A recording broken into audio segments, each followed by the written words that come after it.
High বন্ধু, দেখো আমার লাস্ট চড়া বাইক আমি বিক্রি করে দিলাম। এইবারে লাস্ট আমার স্বপ্নের বাইক আমি আর রাখবো না। এই যে আমার বাড়ির পাশে একটা ছেলে আছে, ওকে দিয়ে দিলাম, মাহমুদুল সরকার। স্বপ্নের ভাই, এই বাইক তুই আমি কেমনে থাকবো, আমি রাত্রে ঘুম ধরবে না, তোমরা যে কিভাবে চলবো জানি না। আমি এই বাইক আরো আমি কিনতে পারবো কি নাই, তা বলে নসিবে যদি আসে তাহলে আসবে, এমন বাইক আমি একটা কিনতে পারবো।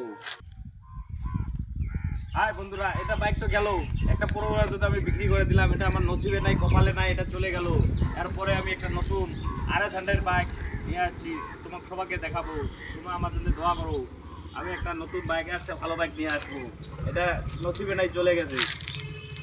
নেই আমি বাইক কিনে নিলি বন্ধুরা, আমাদের স্বপ্নের বাইক।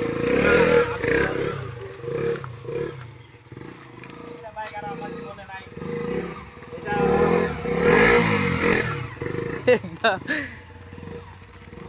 হবো। ফাইনালি বাইকটা নিয়ে গেছে, বাইকটা ওর কাছে বিক্রি করে দিলাম, আর দেখা হবে কি নাই। ওর বাইক ও নিয়ে গেছে, আমার স্বপ্নের বাইক চলে গেছে। বন্ধুরা দোয়া করেন।